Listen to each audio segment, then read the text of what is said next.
Wow! Mga guys,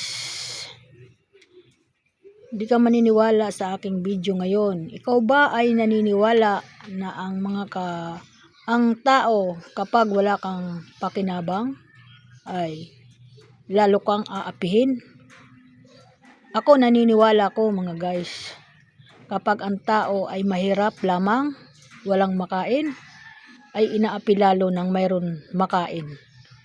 Kagaya lang po ng akin nasaksihan nung araw na isang batang nanonood sa harap ng pinto nila ng TV, ay ang ginawa nung may-ari ng bahay, isinara yung pinto niya kasi ayaw niya na may bata sa bahay niya.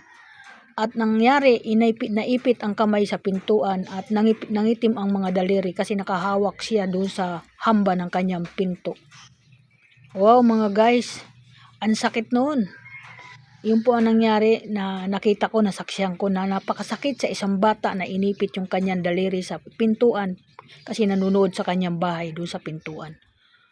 Bakit kaya ganun Kapag wala ka, lalo kang inaapi. Pero kapag mayroon ka na, wow, andiyan sila parang mga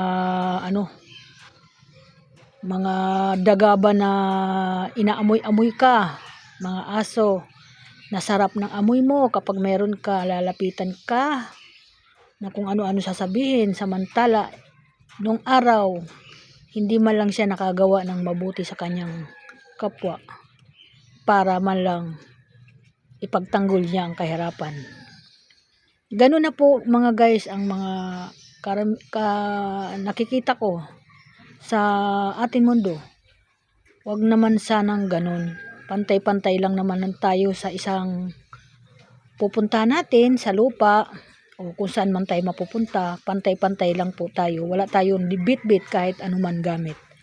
May pera man tayo, hindi natin madadala yung atin ari-arian. Kung hindi, sarili lang lamin natin na mabubulok ang katawan natin sa ilalim ng lupa.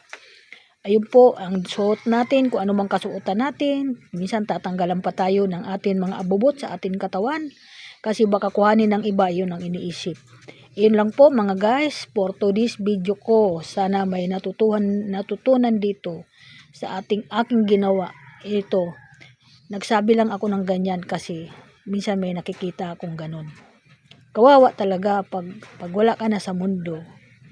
Tingnan mo, pag wala ka na, siyempre, ilang linggo mo lang yan pagdudusahan, ang kalungkutan.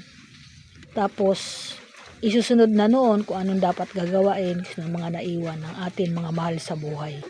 Para kanilang pag-usapan kung sino man yung mga naiwan doon. Ang kaniyang mga naiwan na mga ari-arian. Swerte nagpakahirap tayo, tapos wala man lang tayo. Ganun talaga ang tao. Ganun talaga, namamatay talaga ang tao. Wala tayong magawa. Okay, thank you, bye-bye. Ingat po sa lahat. Thank you po.